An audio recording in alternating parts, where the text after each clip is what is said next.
I'm Donna Marie Merritt. I'm a poet and children's author. I'm going to read a poem today from a chapbook called We Walk Together, and I'll give you a little background on this book. I was coming home one day and I passed a man holding a sign that said, "We'll work for food."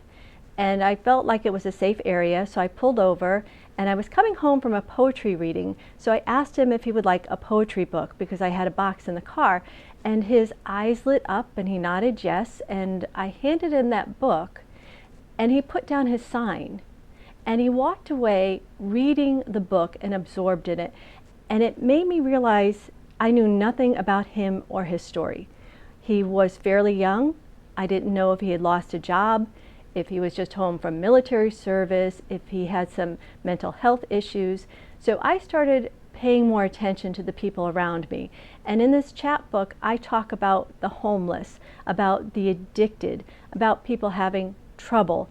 And I also talk about students who act out in school. So I'm going to read a poem called JD. And I don't usually swear in my poetry, but this was part of who JD's character was, so there will be a swear in here. JD. If you watch closely, he only acts out when the teacher is looking. At home, the fighting is loud. Outside waits the street crowd. On the green is the drug scene. In the classroom are gossipers, gangsters, sleepers, stalkers, talkers, teachers' pets, pranksters, bellyachers, bullshitters. The teacher passes by. He knocks a book to the floor. She tells him to pick it up. He tells her to fuck herself. Gets sent to the office. Finally, opens his book, reads in peace.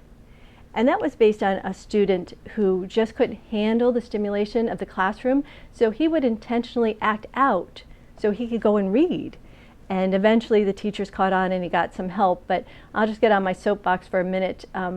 The reason a lot of kids like JD are kind of lost in the system, they fall through the cracks, is because we don't have enough funding in education. And so the classrooms are overcrowded, teachers don't have the resources that they need. So this child got help, and I hope that we will better fund our education system so more kids like JD get help.